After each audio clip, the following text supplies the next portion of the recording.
ഈശോ മിശിഹായ്ക്ക് സ്തുതിയായിരിക്കട്ടെ. ഞാൻ brother Shaiju Adappally, Ernakulam saint Mary's prayer മിനിസ്ട്രിയിൽ നിന്നാണ്. ഇതിനകം ഉറക്കമില്ലാത്ത ഒത്തിരി ആളുകളെ കണ്ടുമുട്ടാറുണ്ട്, പലരും വിളിക്കാറുണ്ട്. അപ്പോൾ പലരുടെയും പ്രശ്നം ഉറങ്ങാൻ കിടക്കും, പക്ഷേ ഡീപ്പായിട്ടുള്ള ഉറക്കം കിട്ടുന്നില്ല, അല്ലെങ്കിൽ ഉറക്കം മുറിഞ്ഞു പോകുന്നു. ഉറക്കം കഴിഞ്ഞാൽ പിന്നെ ഉറക്കമില്ല. ചിലരൊക്കെ പറയും ഉറങ്ങിയിട്ട് തന്നെ നാളുകളായെന്ന് പറയും. മനുഷ്യൻ ഉറങ്ങാതിരുന്നു കഴിഞ്ഞാൽ മനുഷ്യൻ്റെ കഥ പോയി, സമനില തെറ്റിയ അവസ്ഥയാണ്, പിന്നെ എന്താണെന്നൊന്നും അറിയില്ല. അപ്പോൾ സങ്കീർത്തനത്തിൽ ഉറക്കവും ദൈവവചനം ഉറക്കത്തിനെക്കുറിച്ച്, ഉറക്കം നല്ലത് തന്നെയാണ്. ഉറങ്ങുമ്പോഴാണ് നമുക്ക് നല്ല ഹെൽത്തി ആയിട്ടൊക്കെ ഇരിക്കാനായിട്ട് സാധിക്കുന്നത്. ഒരു പ്രായപൂർത്തിയായ മനുഷ്യൻ ഒരു 7-8 മണിക്കൂറെങ്കിലും മിനിമം ഉറങ്ങിക്കഴിഞ്ഞാൽ വളരെ നല്ലതായിരിക്കും. അതിൽ കുറച്ചൊക്കെ ഉറങ്ങുന്ന 5 മണിക്കൂർ 4 മണിക്കൂർ ഉറങ്ങുന്നൊക്കെ പറയുന്നവരുണ്ട്. പക്ഷേ ഒത്തിരി ജീവിതശൈലി രോഗങ്ങളും ഡിപ്രഷനും മറ്റ് പ്രയാസങ്ങളിലോട്ടൊക്കെ പോകാതിരിക്കണമെങ്കിൽ മിനിമം 7-8 മണിക്കൂറെങ്കിലും ഉറങ്ങുന്നത് നല്ലതാണെന്നാണ് സയൻസിലൊക്കെ വായിച്ചും പഠിച്ചും അറിഞ്ഞ അറിവുകൾ. അപ്പോൾ ഉറക്കം നല്ലത് തന്നെയാണ്. ഇനി ഉറങ്ങാൻ അനുവദിക്കില്ല, ഉറക്കമില്ലെങ്കിൽ അത് ചിലപ്പോൾ വീടിൻ്റെ അകത്തുനിന്ന് തന്നെ അല്ലെങ്കിൽ പുറത്തുനിന്നുള്ള അവസ്ഥകളായിരിക്കും. സങ്കീർത്തനത്തിൽ 3-ാം അധ്യായം 5-6 വാക്യങ്ങൾ: ഞാൻ ശാന്തമായി കിടന്നുറങ്ങുന്നു, ഞാൻ അവിടുത്തെ കരങ്ങളിലാണ്. ഞാൻ ശാന്തമായി കിടന്നുറങ്ങുന്നു. സങ്കീർത്തനം 3-ാം അധ്യായത്തിൽ 5-6. ഞാൻ ശാന്തമായി കിടന്നുറങ്ങുന്നു, ഉണർന്നെഴുന്നേൽക്കുന്നു, എന്തെന്നാൽ ഞാൻ കർത്താവിൻ്റെ കരങ്ങളിലാണ്. സ്വന്തം മകൻ അബ്സലോം ദാവീദിനെ കൊല്ലാൻ വേണ്ടി നടക്കുമ്പോൾ ദാവീദ് പ്രാർത്ഥിച്ച പ്രാർത്ഥനയാണ്. അതുകൊണ്ട് അപകടത്തിൽ ആശ്രയമെന്നാണ് ഈ 3-ാം സങ്കീർത്തനത്തിൽ.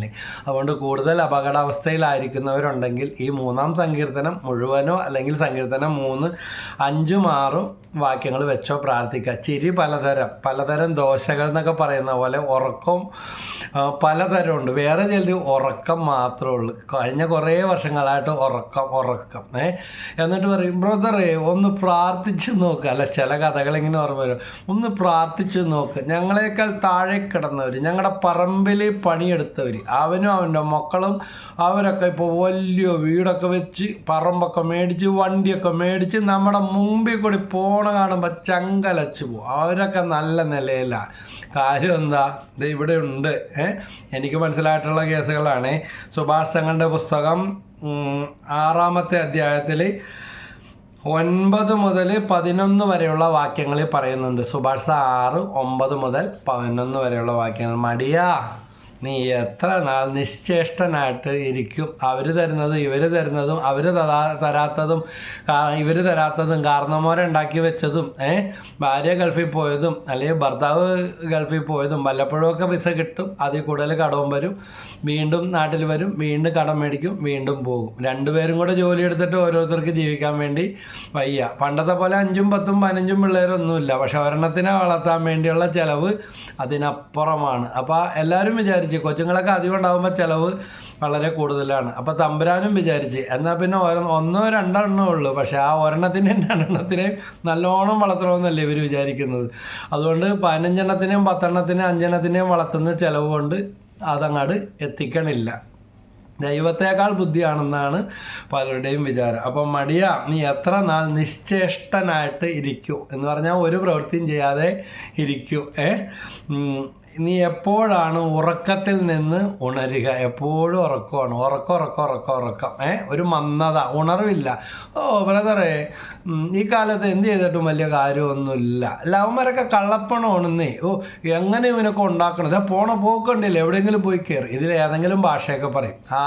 ആ പണം നമ്മൾ തന്നെ ഉണ്ടാക്കാൻ അന്വേഷിക്കാൻ നോക്കിയാൽ നമുക്ക് കിട്ടുക. കാരണം എന്താ?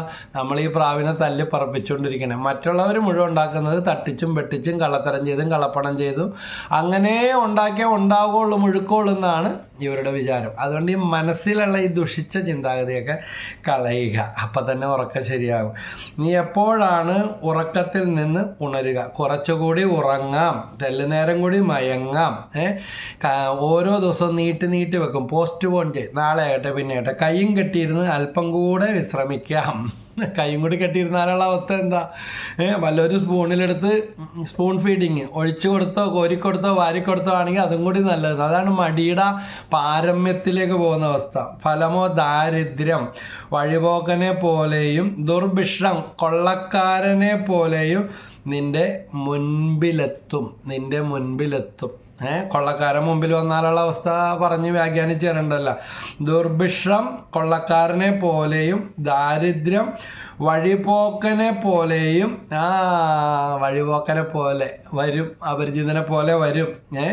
പിന്നെ ഒരു ദയയും ഉണ്ടാകാത്ത അവസ്ഥയിലേക്കാണ് കടന്നു പോകുന്നത്. വീണ്ടും സുഭാഷിതങ്ങളുടെ പുസ്തകത്തിൽ 10-ാമത്തെ അധ്യായത്തിൽ 5-ാമത്തെ വാക്യത്തിൽ ഒന്നുകൂടെ ഭംഗിയായിട്ട് ഇതിനെക്കുറിച്ച് പറയുന്നുണ്ട്. വേനൽക്കാലത്ത് കൊയ്തെടുക്കുന്ന മകൻ കരുതലുള്ളവനാണ്, കൊയ്ത്തുകാലത്ത് ഉറങ്ങുന്ന മകൻ അപമാനം വരുത്തി വെക്കുന്നു. അതുകൊണ്ട് പിള്ളേരെയൊക്കെ MBA-യും BTech-ഉം MTech-ഉം MCA ഒക്കെ പഠിപ്പിച്ചിട്ട് ബ്രദറെ ഒന്ന് പ്രാർത്ഥിച്ച് നോക്ക്, ഇത്രയും നാളായിട്ട് ഒന്നിനും കിട്ടിയിട്ടില്ല, അവൻ നോക്കണുണ്ട് എന്ന് പറയും. ഇപ്പോഴത്തെ പിള്ളേരുടെ അവസ്ഥ എന്താണെന്നറിയോ? എന്തെങ്കിലും വിചാരിച്ചാൽ അപ്പം തന്നെ നടക്കണം. ആദ്യം പോകുന്നത് ഉടൻ കിട്ടിയില്ലെങ്കിൽ, അല്ലെങ്കിൽ ഒന്നാമതൊന്നും പറഞ്ഞാലേ പണ്ട് പോലെ തലയിൽ കയറ്റിക്കൊണ്ടിരിക്കുന്നത്. അവരെക്കാണ്, ഇവരെക്കാണ്, അനിയൻ്റെ മക്കളെക്കാണ്, ചേട്ടൻ്റെ മക്കളെക്കാണ്, അയൽവാസീനെക്കാണ്. അവസാനം എല്ലാത്തിനോടും താരതമ്യം ചെയ്ത് ഒന്നിനോടും തൃപ്തിയില്ലാത്ത അവസ്ഥ, അല്ലെങ്കിൽ എത്തിപ്പെടാൻ പറ്റാത്തത് കൊണ്ട് നിർഗുണനെ പോലെ ഇരിക്കുന്ന അവസ്ഥ. അതുകൊണ്ട് കൊയ്ത്ത് കാലത്ത് ഉറങ്ങുന്ന മകൻ അപമാനം വരുത്തി വെക്കുന്നു. നമ്മൾ കോഴീനെയൊക്കെ വളർത്തുമ്പോൾ, ഇവിടെ കോഴീനെ കുറച്ച് 5-8 കോഴിയുണ്ട്. പണ്ട് മുതലേ കോഴി വളർത്തുന്നതിലൊക്കെ വലിയ ഇഷ്ടമുള്ള ഒരാളാണ് ഞാൻ.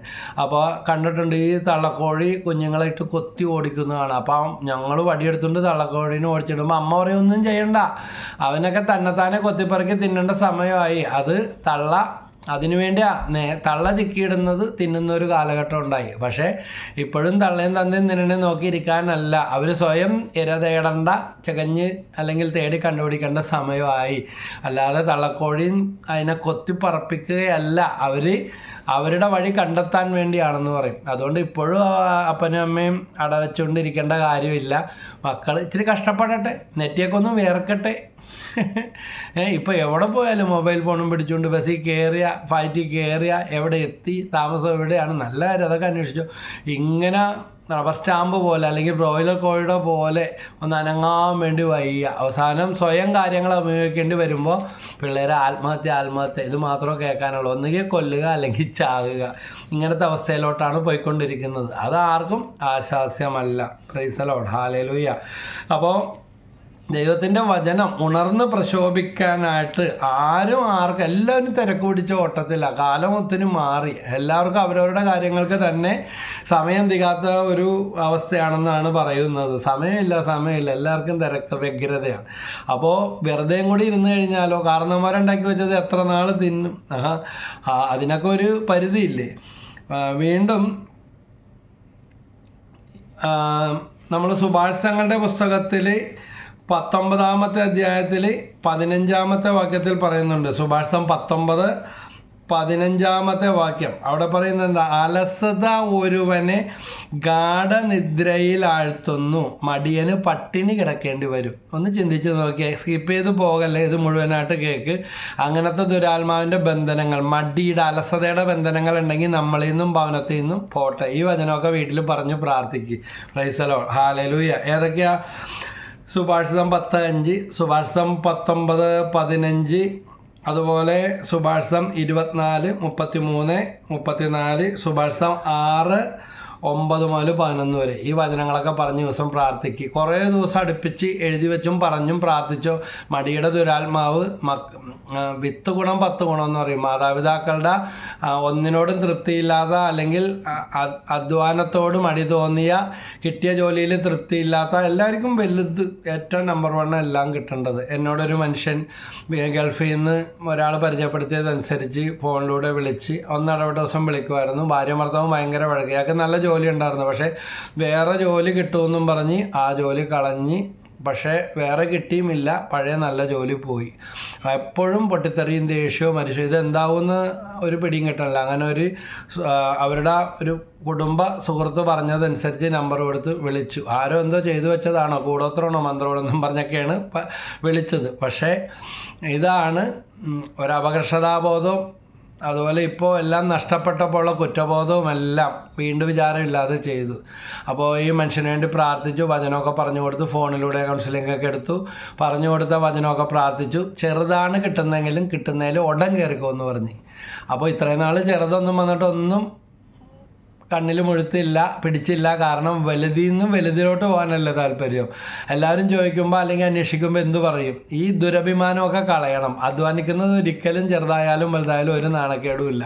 Price the Lord, hallelujah. യേശുവേ നന്ദി, യേശുവേ സ്തുതി, യേശുവേ ആരാധന. അപ്പോൾ ഈ മനുഷ്യരൊരു ചെറിയ ജോലി കിട്ടി, പറഞ്ഞതുപോലെ പ്രവചനത്തിൽ പറഞ്ഞതുപോലെ ഒരു ജോലി കിട്ടി, അത് ചെയ്യാൻ തുടങ്ങി, അതിന് പോകാൻ തുടങ്ങി കഴിഞ്ഞപ്പോൾ ഇത്രയും 1.5 കൊല്ലമായിട്ട് ജോലി ഇല്ലാതിരുന്ന ആളാണ് കടിപിടുത്തവും വഴക്കും ഭാര്യയും ഭർത്താവും തമ്മിൽ. കാരണം ഒരു ഓവർ പ്ലഷർ എന്നൊക്കെ പറയും. വീട്ടിൽ തന്നെ വെറുതെ ഇരുന്നിരുന്ന് എപ്പോഴും കണ്ട് നേരത്തെ ഇല്ലാതിരുന്നപ്പോൾ ഭയങ്കര കാണാനും മിണ്ടാനും വരാനും ഭയങ്കര ആകർഷണവും സ്നേഹമായിരുന്നു. അങ്ങനെ ഈ ഒരവസ്ഥ. പക്ഷേ അപ്പോഴേക്കും നല്ലൊരു എൻട്രി വന്നു. അപ്പോൾ അവർ ഇൻ്റർവ്യൂവിൽ ചോദിച്ചപ്പോൾ ഇപ്പോൾ എവിടെ ജോലി എടുക്കുന്നത്, എന്തുകൊണ്ടാണ് ഈ ജോലിക്ക് പോയത്, സാഹചര്യങ്ങളൊക്കെ പറഞ്ഞു. എന്നാലും വെറുതെ ഇരിക്കാതെ ഒരു ജോലിക്ക് പോകുന്നുണ്ടല്ലോ. അത് കേട്ടപ്പോൾ അയാളെ സെലക്ട് ചെയ്തു. ഇതേ 1 മാസം കഴിഞ്ഞപ്പോൾ സസ്പെൻസായിട്ട് എൻ്റെ അടുത്ത് വന്നു. എൻ്റെ വിശപ്പിൻ്റെ വിളി ശുശ്രൂഷയിൽ നല്ലൊരു സപ്പോർട്ട് ചെയ്തു. ആദ്യത്തെ ശമ്പളമൊക്കെ കിട്ടിയപ്പോൾ ഈ തെരുവിൽ അലഞ്ഞടക്കുന്നവർക്ക് ഭക്ഷണം വിതരണം ചെയ്യുന്ന ഒരു ഇതുണ്ട്. അപ്പോൾ പറഞ്ഞ ഇതാണ് ബ്രദറെ, കമ്പനിയുടെ നിയമപ്രകാരമുള്ള ലീവ് കൊടുക്കുന്ന സമയമാണ്. പക്ഷെ മുമ്പേ മുതലുള്ള ഭാര്യ അവിടെ ഉള്ള ഭാര്യക്ക് പോലും ഇപ്പോൾ ലീവ് കിട്ടിയിട്ടില്ല. അപ്പോൾ കയറിയപ്പോൾ തന്നെ ആ നിയമാനുസൃതമുള്ള നഷ്ടം വരാത്ത ലീവും ആനുകൂല്യങ്ങളും എല്ലാം നല്ലൊരു കമ്പനി. അങ്ങനെ വന്ന് നേരിട്ട് കണ്ട് സാക്ഷ്യപ്പെടുത്തി നന്ദിയും പറഞ്ഞ് പോയത് ഓർക്കണേണ്. അതുകൊണ്ട് ഉറക്കം തൂങ്ങി ഇരുന്നിട്ടോ മടി പിടിച്ചിരുന്നിട്ടോ ആരും കൊണ്ടുവന്ന് തരത്തില്ല. ആ കാലം പോയി. അപ്പോൾ ഈ വചനം, അലസത ഒരുവനെ ഗാഠനിദ്രയിൽ ആഴ്ത്തുന്നു. സുഭാഷിതം 19:15. ഇത് മറ്റുള്ളവർക്ക് പറഞ്ഞു കൊടുക്കണം, ഷെയർ ചെയ്തും കൊടുക്കണം. പല കുടുംബങ്ങളിലെയും ദാരിദ്ര്യത്തിൻ്റെയും കടമാറാത്തതിൻ്റെയും കാരണം എന്താണ്? ഈ അലസത. ഇപ്പോൾ കടവും ലോണൊക്കെ എടുത്തിട്ട് കാലം നീട്ടിയിരുന്നാൽ ദൈവം തരട്ടെ എന്ന് പറഞ്ഞു കഴിഞ്ഞാൽ എല്ലാം ദൈവം ഇങ്ങനെ നൂലുമേ കെട്ടി ഇറക്കി തരുമോ? നമ്മൾ അന്വേഷിക്കണം. ചോദിപ്പിൻ തരപ്പെടും, അന്വേഷിപ്പിൻ കണ്ടെത്തും, മുട്ടിയും തുറക്കപ്പെടും. മത്തായി 7:7. കഴിഞ്ഞ ദിവസം ഞാൻ സൊസൈറ്റിയിൽ ഒരു കാര്യത്തിന് വേണ്ടി ഇതുപോലെ പോയപ്പോൾ അവിടെ വലിയ ഫ്ലെക്സ് അതിൻ്റെ ഫ്രണ്ടിൽ വെച്ചേക്കുന്നുണ്ട്. 20-ാം തീയതി ജപ്തി 8 വീടുകൾ. 8 വീടുകളിൽ 6 ക്രിസ്ത്യാനികളുടേതാണ്. കുറേ ലക്ഷങ്ങൾ അവരുടെ ഡീറ്റെയിൽ അഡ്രസ്സ് എല്ലാം എഴുതി വെച്ചിട്ടുണ്ട്. ആ കുടുംബങ്ങളുടെ അവസ്ഥ എന്തായിരിക്കും? ജപ്തിക്കിട്ടിരിക്കുന്ന ലോൺ അടക്കാൻ പറ്റാത്ത, അതിന് കാരണങ്ങൾ പലതും ഉണ്ടായിരിക്കാം. പക്ഷേ അപ്പോൾ ഇതാണ്, നിഷ്ക്രിയരായി നോക്കിയിരുന്നിട്ട് ഒരു കാര്യമില്ല. നല്ലോണം ഫൈറ്റ് ചെയ്യണം, നല്ലോണം പൊരുതണം, നല്ലോണം പരിശ്രമിക്കണം, നല്ലോണം ജോലി എടുക്കണം. ഇപ്പോൾ എൻ്റെ മക്കളൊക്കെ പഠിച്ചുകൊണ്ടിരിക്കുന്നുണ്ടെങ്കിലും മറ്റേത് ഞാനൊരു മുഴുവൻ സമയ ശുശ്രൂഷകനായി നിൽക്കുമ്പോൾ പ്രോഗ്രാമുകൾക്ക് പോകുമ്പോൾ TN DA എൻ്റെ ആത്മീയ ഗുരുക്കന്മാർ പറഞ്ഞതനുസരിച്ച് പ്രോഗ്രാമുകൾക്ക് പോകുന്ന TN DA മോട്ടിവേഷൻ ക്ലാസ്സിനൊക്കെ പോകും. അതുകൊണ്ട് ഉന്തിത്തള്ളി മുട്ടി നല്ല ജോലി വരുമാന മാർഗ്ഗങ്ങൾ ഉണ്ടായിട്ട് ദൈവ ശുശ്രൂഷയെ പ്രതി അതെല്ലാം ഉച്ഛിഷ്ടമായിട്ട് കരുതി. കാരണം എന്നെ ഉപദേശിച്ച വൈദികർ ഒരാളല്ല, പലരുടെയും പല ശ്രേഷ്ഠരായ വൈദികർ. അപ്പോൾ പറഞ്ഞ ഇതാണ്, ഒരു സെമിനാരിൽ പഠിച്ച വൈദികർക്ക് പോലും ദൈവം തരുന്നത് പോലെ കിട്ടാത്ത പോലത്തെ ഒരു ജ്ഞാനവും ശക്തിയും മെസ്സേജും എല്ലാം തരുന്നത് കൊണ്ട് നിന്നെ ആവശ്യമുള്ള ഒത്തിരി മേഖലയിൽ ശുശ്രൂഷയുണ്ട്. അതുകൊണ്ട് കർത്താവും നിന്നെ നോക്കിക്കോളും. പക്ഷെ വളരെ ഞെരുക്കത്തോടെ ആണെങ്കിലും 3 പിള്ളേർ, ഒരു മകനും 2 മകളും പഠിച്ചുകൊണ്ടിരിക്കുന്ന കാലഘട്ടത്തിൽ വളരെ ഞെരുക്കത്തോടെയാണെങ്കിലും കർത്താവിൻ്റെ ശുശ്രൂഷ ചെയ്തു. ഭാര്യ ഒരു നേഴ്സായിരുന്നു, പക്ഷേ നേഴ്സിംഗ് പഠിച്ച ആളായിരുന്നു. ഒരുപാട് സ്വപ്നവും വിദേശ ജോലിയൊക്കെ ഉണ്ടായിരുന്നു. അവസരങ്ങളൊക്കെ വന്നെങ്കിലും മക്കളുടെ ഭാവി അസ്ഥാനത്തായി പോരുന്നത്.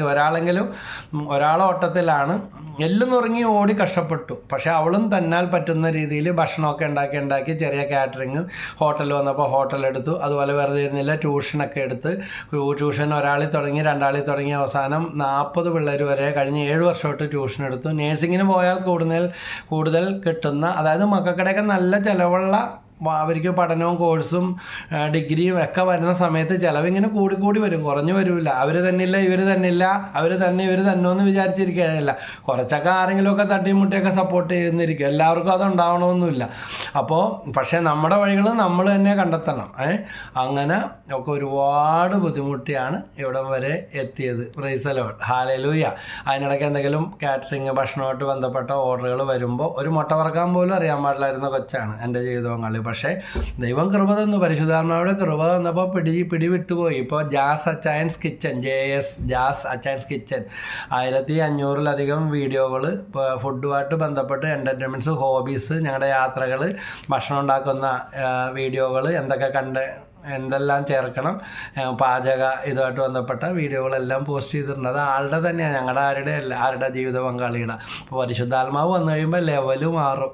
ഹല്ലേലൂയ.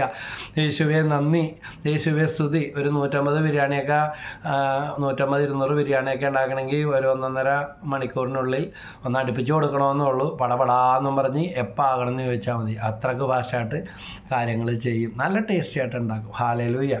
അപ്പോൾ ദൈവം നമ്മുടെ കൂടെയാണ്. നമ്മൾ വെറുതെ ഒന്ന് നോക്കിയിരുന്നിട്ട് കാര്യമില്ല, എന്തെങ്കിലുമൊക്കെ ചെയ്യണം. ഞാൻ ഈ തെരുവിൽ കിടക്കുന്നവർക്ക് ഭക്ഷണപ്പൊതിയും കൊണ്ട് പോകുമ്പോൾ ഞാനും എൻ്റെ കൂടെ വരുന്ന ജനമൈത്രി പോലീസിലെ ഇപ്പോൾ കൺട്രോൾ റൂമിലാണ് ബാബു സാറ്, ഞങ്ങൾ ലോട്ടറി വെക്കുന്നവർക്കും കൂടെ കൊടുക്കാമെന്ന് തീരുമാനമെടുത്തു. കാരണം അവർ പലരും രോഗികളും വൃദ്ധന്മാരും അവശരൊക്കെയാണ്. എന്ത് കിട്ടാനാ ഒരു ടിക്കറ്റ് വിട്ടാൽ? ഇത് നാട് മുഴുവൻ ലോട്ടറി കച്ചവടക്കാരാണ്. ലോട്ടറി വെക്കുന്നതിനെ പ്രോത്സാഹിപ്പിക്കാൻ വേണ്ടിയല്ല ഞങ്ങളങ്ങനെ ചെയ്യുന്നത്. അപ്പോൾ തീരെ ബുദ്ധിമുട്ട് അവശരമായിട്ട് തോന്നുന്ന അല്ലെങ്കിൽ പ്രായമായ അമ്മമാർ മരുന്നിന് വേണ്ടിയൊക്കെ ആയിരിക്കും, അല്ലെങ്കിൽ വീട്ടിലുള്ള അല്ലെങ്കിൽ വീട്ടിൽ തന്നെ കയറിയിരുന്ന് തല്ലുപിടിച്ച് തലകീറുണ്ടല്ലോ, എന്തെങ്കിലും അവർ ചെയ്യാൻ പോകുന്നുണ്ടല്ലോ, വേറെ ഒന്നും അവർക്ക് അറിയാത്തതുകൊണ്ട് അവർ ലോട്ടറി വെക്കാനെങ്കിലും പോകുന്നു. അവർക്കൊക്കെ പോകുന്ന വഴി ഭിക്ഷക്കാർക്കും വഴിയരി കിടക്കുന്നവർക്കും മാത്രമല്ല, കാരണം ഇങ്ങനെയുള്ളവരുടെ സങ്കടങ്ങളും കേൾക്കാറുണ്ട്. വേറെ ആളെ ഏൽപ്പിച്ചത് മേടിച്ച് വിൽക്കണേ, ഒരു ടിക്കറ്റ് വിട്ടാൽ 2 രൂപ കിട്ടും, 5 രൂപ കിട്ടും.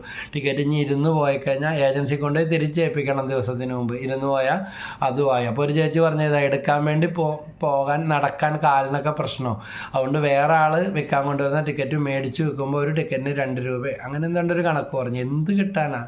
അപ്പോൾ നിസ്സാരം, എന്നാലും അതെങ്കിലും ആയില്ലേ എന്നും പറഞ്ഞിട്ട് അപ്പോൾ ആളുകളൊക്കെ സഹായിച്ചാൽ എത്ര സഹായിക്കും.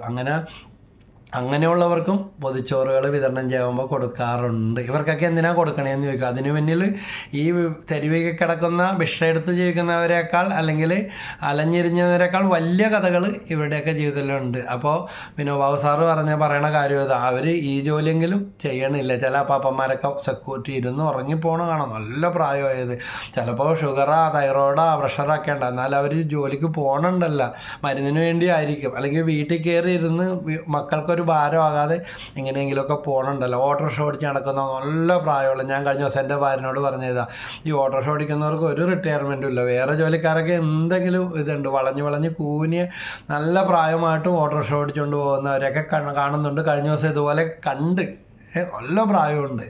അപ്പോൾ ഇങ്ങനെയൊക്കെയാണ്, അല്ലാതെ കയറി ഇരുന്നിട്ട് ഒരു കാര്യമില്ല. ഇന്ന് തന്നെ തീരുമാനം എടുക്കുക, കിട്ടണ ജോലിക്ക് പോവുക. ഞാൻ പലരെയും ഇതുപോലെ മോട്ടിവേറ്റ് ചെയ്ത് വിട്ടിട്ടുണ്ട്. ചിലർ ഓടിപ്പോയിക്കള ഈ വഴി തന്നെ, ദർശനത്തിൽ കിട്ടുന്ന പ്രചോദനത്തിൽ കിട്ടുന്ന എടുത്താൽ പൊങ്ങാത്ത ഒരു എക്സ്പീരിയൻസും ഇല്ല, ഒന്നുമില്ല, എങ്ങും നിന്നിട്ടില്ല, പക്ഷേ വലിയ കൊമ്പിൽ മാത്രം പിടിക്കുള്ളൂ. നടക്കില്ല മക്കളെ.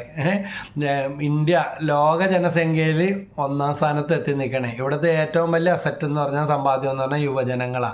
പ്രത്യേകിച്ച് തൊഴിൽരഹിതരായ യുവജനങ്ങളുടെ കാര്യത്തിലും ഒട്ടും നമ്മൾ പുറകിലല്ല. എന്ത് ജോലിയും ചെയ്യാമെന്നും പറഞ്ഞിട്ട് ധാരാളം പേര് നടക്കുന്നുണ്ട്. ന്യൂസിലൻഡിൽ പോയിട്ട് 4.5 വർഷത്തെ ഹോട്ടൽ മാനേജ്മെൻറ്റ് പഠിച്ച പയ്യൻ പറഞ്ഞതാ, ബ്രദറെ ഞാൻ കക്കൂസ് വരാം, ഇവിടെ ബ്ലോക്ക് മാറ്റാൻ വരെ പോയി, കിട്ടുന്ന ജോലിക്കെല്ലാം പോയി. നമ്മുടെ അവിടെ നിന്ന് വരാനിരിക്കുന്നവരൊക്കെ ഉണ്ടെങ്കിൽ അവരോടൊക്കെ ഒന്നും ബ്രദർ സംസാരിക്കുമ്പോൾ പറഞ്ഞു കൊടുത്തേക്കണേ, പട്ടുമത്തൊന്നുമല്ല, ആദ്യം ഒന്ന് സെറ്റായി വരുന്നത് വരെ കിട്ടുന്ന ജോലിക്ക് പോകണം. അല്ലെങ്കിൽ വീട്ടിൽ അതുപോലത്തെ ചുറ്റുപാടുണ്ടാകണം. എല്ലാവരുടെയും വിചാരം കൊണ്ട് ഓടി വന്നു കഴിഞ്ഞാൽ അപ്പം തന്നെ ഇവിടെ എടുത്തു വെച്ചിട്ടുണ്ടെന്നാണ്.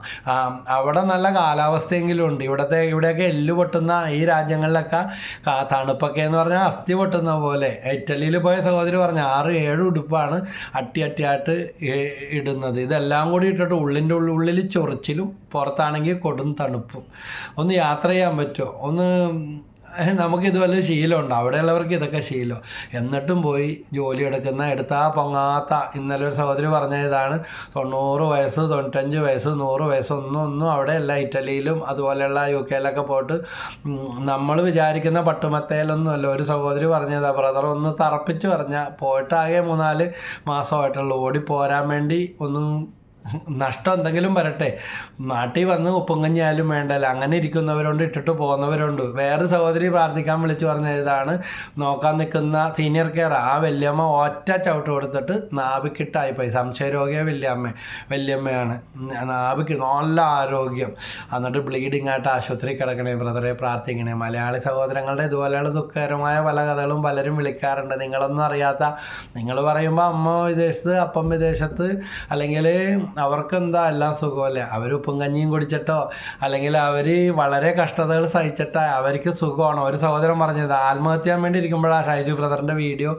ക്ലാസ് മെസ്സേജ് കേട്ടത്. അല്ലെങ്കിൽ തീർച്ചയായിട്ടും ഞാൻ ചെയ്യാൻ വേണ്ടി, കാരണം ഗൾഫിലാണ് ജോലി എടുക്കുന്നത്, വീടുണ്ടാക്കി എല്ലാം ഉണ്ടാക്കി സഹോദരങ്ങളെയൊക്കെ പഠിപ്പിച്ചു. അവരൊറ്റണം ജോലിക്ക് പോകില്ല, വലുതും നോക്കി വീട്ടിൽ തന്നെ 2 സഹോദരങ്ങളുണ്ട്, ഭാര്യയും ചെറിയ മക്കൾ 2 ഉണ്ട്, അമ്മയുണ്ട്, വീടൊക്കെ വെച്ചു എല്ലാം ചെയ്തു, ഒരുപാട് കടങ്ങളെല്ലാം തീരാറുണ്ട്. പക്ഷേ ഇയാൾ അവിടെ ഗൾഫിൽ വെച്ച് ഇയാൾക്ക് എന്താ അപകടം പറ്റി കാലൊടിഞ്ഞിരിക്കാൻ തുടങ്ങിയിട്ട് ഡിപ്രഷനായി.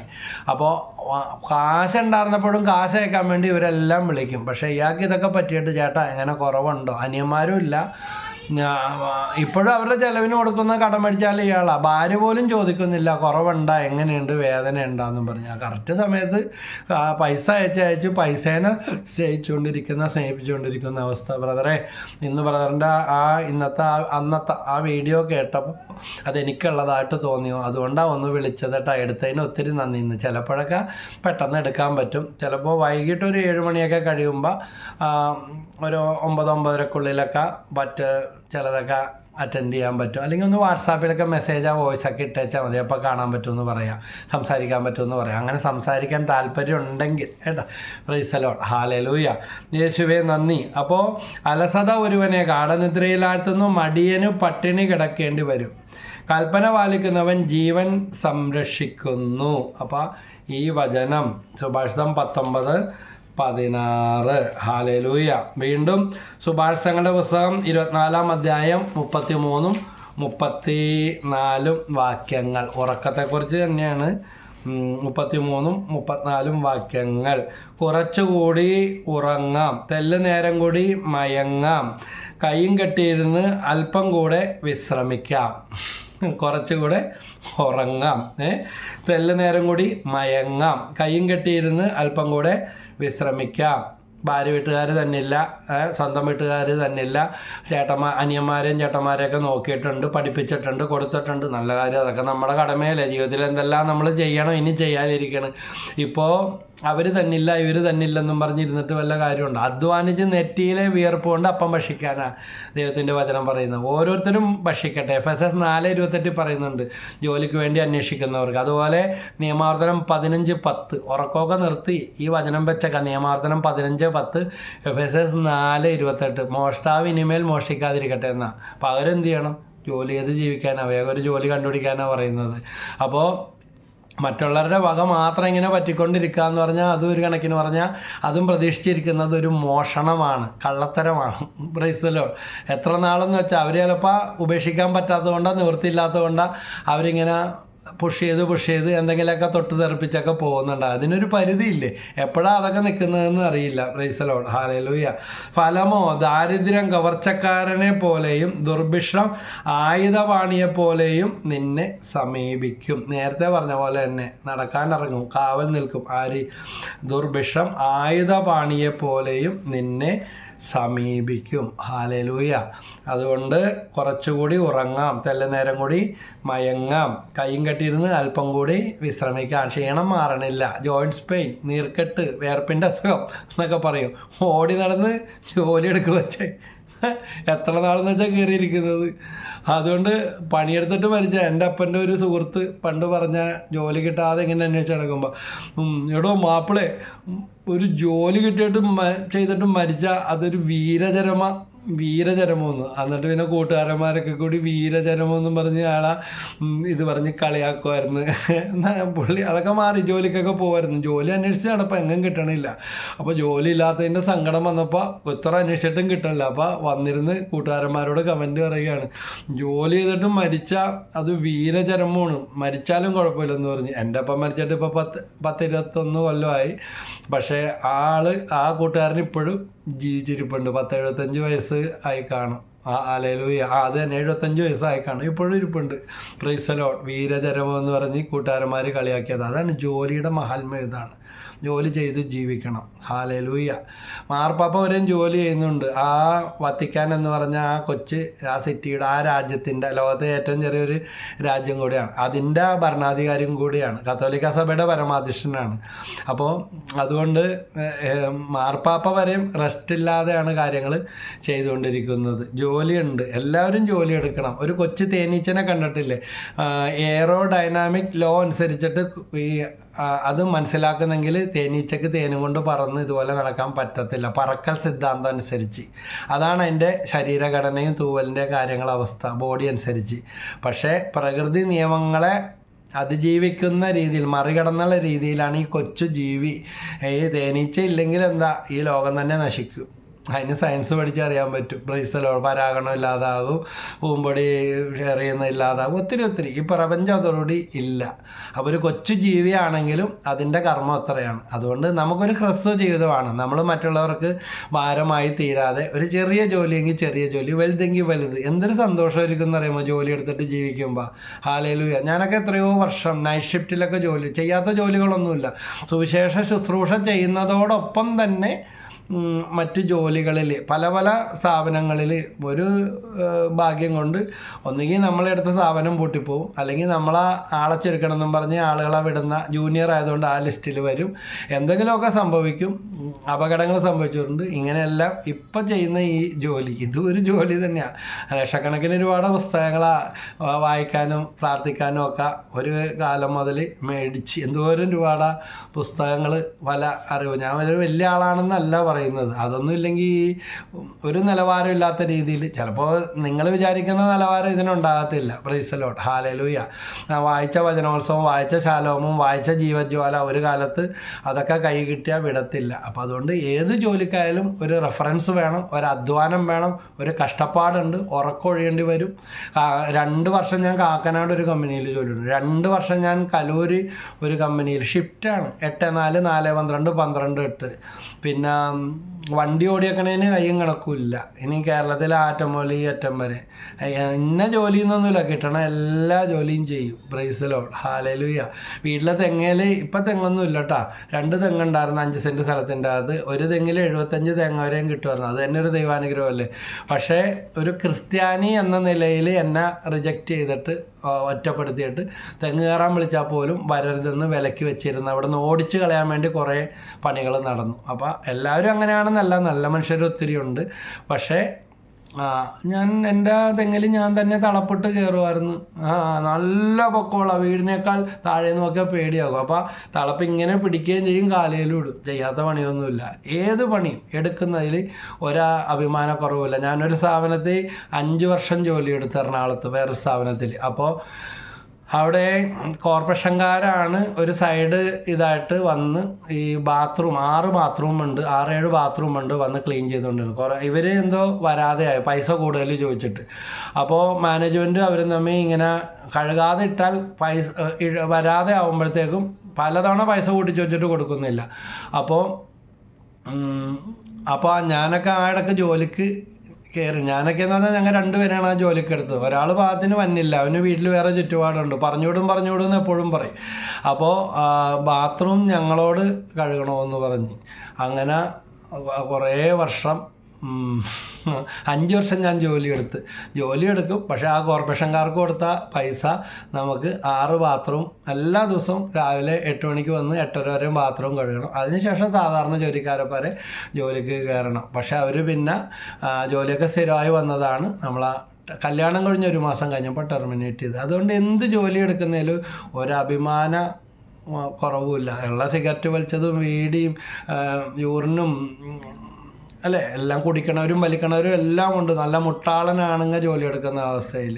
പക്ഷേ അങ്ങനെ അതിൽ ഒരു നാണക്കേടുമില്ല. ആരുടെയും കട്ടും പറിച്ചും നമ്മൾ എടുക്കാതിരുന്നാൽ മതി. അതുകൊണ്ട് ഇങ്ങനെയുള്ള കാര്യങ്ങൾ പറഞ്ഞു വരുന്നവർക്ക് അവരോട് പറഞ്ഞു കൊടുക്കാൻ അവകാശമുണ്ട്, എനിക്ക് അധികാരമുണ്ട്. കാരണം ഞാൻ എല്ലാത്തരം ജോലിയും, ചെയ്യാത്ത ജോലി ഒന്നുമില്ല, അത്രയും പറയാം. റീസലോ കക്കാനും പിടിച്ചു പറിക്കാനും പോകാതിരുന്നാൽ മതി. എന്നെ കേട്ടുകൊണ്ടിരിക്കുന്നവരോട് ഇതാണ്. ചിലപ്പോൾ നിങ്ങൾ വലിയ പഠിപ്പിച്ചൊക്കെ ആയിരിക്കും, ചെറിയ ജോലിയായിരിക്കും, പക്ഷേ ചെറുതിൽ നിന്ന് ദൈവം നിങ്ങളെ ഉയർത്തിക്കൊണ്ടു പോകും, എത്തേണ്ടടുത്ത് എത്തിക്കും. ഹല്ലേലൂയ. നമ്മൾ പറഞ്ഞു വരുന്ന വിഷയം ഉറക്കത്തിനെ കുറിച്ചാണ്. നല്ലോണം ജോലിയെടുത്താൽ നല്ല ഉറക്കം കിട്ടും. വീട്ടിലെ കാര്യങ്ങളും ജോലിയിലൊക്കെ ഭാര്യ ആയാലും അമ്മയായാലും ഒന്ന് സഹായിച്ചു കൊടുക്കുക. അപ്പോൾ തന്നെ ഒരു സ്വസ്ഥത ഉണ്ടാവും. അല്ലെങ്കിൽ തന്നെ ഈ കുറ്റബോധവും ടെൻഷനൊക്കെ ആയിരിക്കും. നമ്മൾ ഈ ഫുൾ തിന്ന് സഹായിക്കും. ഒരാൾ പറഞ്ഞു ഞാൻ സഹായിക്കും, എന്ത് സഹായിക്കും? തിന്ന് സഹായിക്കും. തിന്ന് നിന്ന് അവസാനം ഫാറ്റി ലിവറായി. അപ്പോൾ ആ ജിമ്മിൽ കൊണ്ടുവന്നേക്കണം. അതിലും അത് ആ വീട്ടിലെന്തെങ്കിലുമൊക്കെ ഒന്നൊരു തൂമ്പെടുത്തൊന്ന് കിളക്ക്. ഇവിടെ ഇന്നത്തോടെ പഴം തീർന്നത് ഒരു 8-9 വീട്ടിലെങ്കിലും 9 വീട്ടിലെങ്കിലും ഓരോ പടല പഴം വെച്ച് കൊടുത്തു. നമ്മുടെ വീട്ടിലെ ആവശ്യത്തിന് കൊടുത്തു. നമുക്ക് ആ ഒരു പടല പോരെ, അത് തന്നെ ധാരാളം. ഇച്ചിരി പുട്ടും കൂട്ടി ഒന്ന് കുഴച്ച് തിന്നെ. എന്തൊരു സന്തോഷം, നമുക്കും സന്തോഷം, അവർക്കും സന്തോഷം. ഇവിടെ അടുത്തുള്ള ചുറ്റുപാടുള്ളതും ഞങ്ങളുടെ ബന്ധത്തിൽപ്പെട്ട ഒരു 8-9 പേർക്ക് പഴം പങ്കിട്ട് നല്ല പഴുത്ത പാളയംകുടം പഴം കൊണ്ടുപോയി കൊടുത്തു. എന്തൊരു സന്തോഷം. ഹല്ലേലൂയ.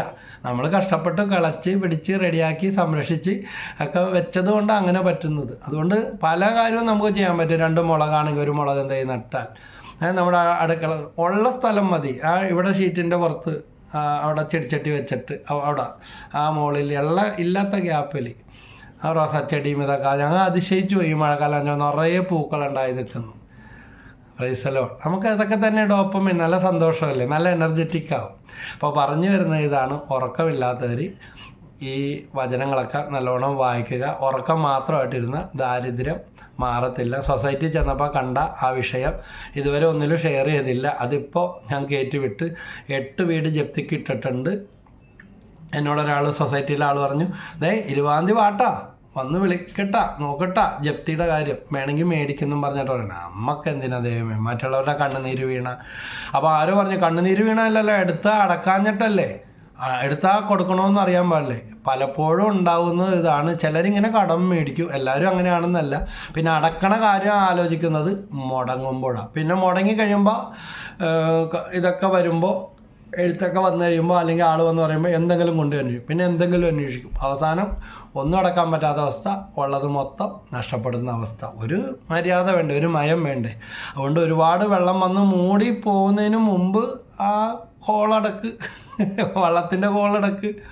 അതുപോലെ തന്നെയാണ് കഷ്ടപ്പെട്ടാൽ ഒന്നിച്ച് നിന്ന എല്ലുമുറിയെ പണിയെടുത്താൽ പല്ലുമുറിയെ തിന്നാം. അതുകൊണ്ട് ഉറക്കമൊക്കെ ഇത്തിരി വെട്ടിച്ചുരുക്കി ഈ എപ്പോൾ നോക്കിയാലും ഫുൾ ടൈം ചാനലും മാറ്റി മൊബൈലിലും കുത്തി ഇങ്ങനെ OCD, ഒബ്സസീവ് കമ്പൾസീവ് ഡിസോർഡർ, അതൊരു രോഗം, ലേസിനെസ് ആയിട്ടൊക്കെ മാറും. ഹോമിയോ പോലെയുള്ള ട്രീറ്റ്മെൻറ്റിലൊക്കെ നല്ല മെഡിസിൻസൊക്കെ ഉണ്ട്. അപ്പോൾ അല്ലെങ്കിൽ കൗൺസിലിംഗ് ഒക്കെ എടുക്കണം, കൂട്ടായ്മയിലൊക്കെ വരണം, പള്ളിയിലൊക്കെ പോകണം, കുമ്പസാരിക്കണം. കുമ്പസാരത്തിലൊക്കെ ഇത് പറയണം, സമയം കൊല്ലുന്ന സ്വഭാവം ഉണ്ടോ, എപ്പോൾ നോക്കിയാലും കിടപ്പാണ്. അപ്പോൾ തന്നെ മടിയൻ്റെ മനസ്സ് പിശാചിൻ്റെ പണിപ്പുരയാണ്. സ്വയംഭോഗമായി, സ്വർഗ്ഗമായി, അശ്ലീല വീഡിയോ ആയി, പല തെറ്റുകൾ, കണ്ടുകൂടാത്ത കേട്ടുകൂടാത്ത അറിഞ്ഞിട്ടില്ലാത്ത തരം തിന്മകളിലേക്ക് ഇങ്ങനെ പരതി. കാരണം നമുക്കറിയാം, ഒരു മുറി വെറുതെ അടച്ചിട്ട് കഴിഞ്ഞാൽ അതിലെന്ത് സംഭവിക്കും? അഴുക്കും പൊടിയും ദുർഗന്ധവും ഒക്കെ അപ്പോൾ ഇതുപോലെ തന്നെ ഒന്നിനും പോവാതെ ഇരിപ്പ് തുടങ്ങിക്കഴിഞ്ഞാൽ തോന്നാൻ പറ്റാത്തതൊക്കെ തോന്നും. ഓരോന്നും മെനഞ്ഞുണ്ടാക്കും. മറ്റുള്ളവരെ കുറിച്ച് ചിലപ്പോൾ എങ്ങനെ ഇങ്ങനെ ആയിപ്പോയെന്ന് ചോദിക്കും. കൂട്ടിയടിയും കടങ്കഥകളും ഗോസിപ്പുകളും ഊഹിച്ചെടുക്കുക. നമുക്കില്ലാത്തത് മറ്റുള്ളവർക്ക് ഉണ്ടാണ് കാണുമ്പോൾ അസൂയ. അത് ശുശ്രൂഷകരാണെന്ന കൂടപ്പറപ്പാണെന്നോ ഒന്നുമില്ല. പിന്നെ മിണ്ടാട്ടമില്ല, വെളിയില്ല, ആവശ്യങ്ങൾ വിളിച്ചാൽ പോകില്ല, പ്രതിഷേധമാണ്. അപ്പോൾ ഇങ്ങനെ എല്ലാ വിധത്തിലും ഇവിടെ തന്നെ നരയാതന അനുഭവിക്കുന്ന അവസ്ഥ. അതുകൊണ്ട് നമ്മൾ സ്വയം നമ്മളെ തന്നെ നശിപ്പിക്കാതെ നമുക്ക് ഉണർന്ന് പ്രശോഭിക്കാം. മനസ്സിൻ്റെ ചൈതന്യം വഴി നവീകരിക്കപ്പെടാനുള്ള കൃപയ്ക്ക് വേണ്ടി ദൈവത്തോട് പ്രാർത്ഥിക്കുക. ഹല്ലേലൂയ. യേശുവേ നന്ദി, യേശുവേ സ്തുതി, യേശുവേ ആരാധന, ദൈവമേ ആരാധന. Hallelujah, hallelujah, hallelujah. ദൈവമേ, ഈ പ്രോഗ്രാം കാണുന്ന, കേൾക്കുന്ന, ഇതിൽ പങ്കെടുക്കുന്ന ഓരോ വ്യക്തികളെയും കുടുംബങ്ങളെയും നവീകരിക്കണമേ പരിശുദ്ധാത്മാവേ. പ്രാർത്ഥിക്കുക. ഇതാണ് എഫെസസ് 4:22 കൺക്ലൂഡ് ചെയ്യുകയാണ്. നിങ്ങളുടെ പഴയ ജീവിത രീതിയിൽ നിന്ന് രൂപം കൊണ്ട വഞ്ചന നിറഞ്ഞ ആസക്തികളാൽ കലുഷിതമായ പഴയ മനുഷ്യനെ ദൂരെ എറിയുവിൻ. പഴയ മനുഷ്യൻ മടിയനാണ്, സ്വാർത്ഥനാണ്, കലഹപ്രിയനാണ്, ഉറക്കക്കാരനാണ്, ഉറക്കം. ആയ കാലം മുതൽ ഉറങ്ങി എനിക്കിപ്പോൾ 51 വയസ്സായി. അതുപോലെ കേട്ടുകൊണ്ടിരിക്കുന്ന നിങ്ങൾക്ക് എത്ര വയസ്സായി? ഓരോ ദിവസവും 8 മണിക്കൂർ, 10 മണിക്കൂർ, 12 മണിക്കൂർ വെച്ച് കണക്കാക്കി കഴിഞ്ഞാൽ ജീവിതത്തിൻ്റെ നല്ല സമയം മുഴുവൻ തിന്നും കുടിച്ചും ഉറങ്ങിയും കഴിഞ്ഞു. നന്മ ചെയ്യാൻ കാര്യമായിട്ട് സമയം കിട്ടിയിട്ടില്ല. ഇങ്ങനെ പോയാൽ മതി. അവസാനം പോകാറാവുമ്പോൾ ചിലരൊക്കെ കിടന്ന് തൊടൽ പൊട്ടിക്കും. മീൻസ് ഭയങ്കര പ്രശ്നങ്ങളുണ്ടാക്കും, മറ്റുള്ളവർക്കൊക്കെ ഭയങ്കര അസ്വസ്ഥ ഉണ്ടാക്കും, വീട്ടിൽ ഭയങ്കര വയലൻ്റ് ആവുന്ന, അല്ലെങ്കിൽ പോകാറാവുമ്പോൾ പോകണമില്ല വന്നില്ല, അങ്ങനത്തെ അവസ്ഥ, അത്യാസന്ന നിലകളിലൊക്കെ ഇങ്ങനെ കടന്ന് ഭയങ്കര ഇതാവുന്ന അവസ്ഥ. കാരണം എന്താ? ചെയ്യാനുള്ള കാര്യങ്ങൾ ചെയ്യേണ്ട സമയത്ത് ചെയ്തില്ല. ചെയ്ത നന്മ പ്രവൃത്തികൾ വളരെ ചുരുക്കം, അല്ലെങ്കിൽ നന്മ പ്രവൃത്തികൾ ചെയ്തില്ല. അപ്പോൾ കുറ്റബോധം വേട്ടയാടും. അപ്പോൾ ആസക്തികളാൽ കലുഷിതമായ പഴയ മനുഷ്യനെ ദൂരെ എറിയുവിൻ. നിങ്ങൾ മനസ്സിൻ്റെ ചൈതന്യത്തിൽ നവീകരിക്കപ്പെട്ട് യഥാർത്ഥമായ വിശുദ്ധിയിലും നീതിയിലും ദൈവത്തിൻ്റെ സാദൃശ്യത്തിൽ സൃഷ്ടിക്കപ്പെട്ട പുതിയ മനുഷ്യനെ നിങ്ങൾ ധരിക്കുവിൻ. ഈ വചനം കൂടെ വെച്ച് പ്രാർത്ഥിച്ചു. എഫെസസ് 4:22 മുതൽ 24 വരെ. ദൈവത്തിൻ്റെ സാദൃശ്യത്തിൽ സൃഷ്ടിക്കപ്പെട്ട പുതിയ മനുഷ്യനെ നിങ്ങൾ ധരിക്കുവിൻ. ഉറക്കവും മന്ദതയും അലസതയും കുറ്റം പറച്ചിലെല്ലാം മാറ്റി കർത്താവായ യേശു നസ്രത്തിൽ ദൈവോത്തരനാണ്, എന്നിട്ടും തച്ചൻ്റെ ജോലി ചെയ്ത് ജീവിച്ചു, മരപ്പണിക്കാരൻ്റെ ജോലി ചെയ്ത് കണ്ടാണ് മുന്നോട്ട് പോയത്. വിശുദ്ധ പൗലോസ് ഒരു കൂടാരപ്പണിക്കാരനായിരുന്നു. പ്രൈസലോ, ഹാലലൂയ. അതുകൊണ്ട് അലസതയും അസ്വസ്ഥയും വന്നത് എല്ലാം മാറ്റി പഠിച്ചുകൊണ്ടിരിക്കുന്ന കുട്ടികളുണ്ടായിരിക്കാം, 10ാം ക്ലാസ്, +2 അല്ലെങ്കിൽ പ്രൊഫഷണൽ കോഴ്സുകൾ. എത്ര നാൾ കാരണവന്മാർ ഇങ്ങനെ പഠിക്കുമെന്നും പറഞ്ഞ് നടക്കും. അവർക്കുണ്ടായ ഗതി നമുക്കുണ്ടാകാതിരിക്കാനാണ്. അതുകൊണ്ട് അത് നിങ്ങൾക്ക് വേണ്ടിയാണെന്നുള്ള ആംഗിളിൽ എടുത്തിട്ട് നിങ്ങൾ കഷ്ടപ്പെടുക. കാരണവന്മാർ കണ്ണെള്ളപ്പ അതിൻ്റെ വില അറിയില്ല. ഇല്ലാതാവുമ്പോൾ ഒന്ന് വഴക്ക് പറയാൻ ആരും ഇല്ലല്ല, 2 ചീത്ത കേൾക്കാഞ്ഞിട്ട് പറ്റണല്ല. ഞങ്ങളുടെയൊക്കെ അപ്പനും അമ്മയൊക്കെ പോയിട്ട്, അപ്പന് 21 വർഷം, അമ്മയും പോയിട്ട് 6-7 വർഷമായി. അപ്പോൾ അത് വേറൊരു റേഞ്ച് തന്നെയാണ്. വഴക്കൊക്കെ പറയും, ഒന്നും കണ്ണൊക്കെ ഉരുട്ടും, ഒന്ന് മുരങ്ങും.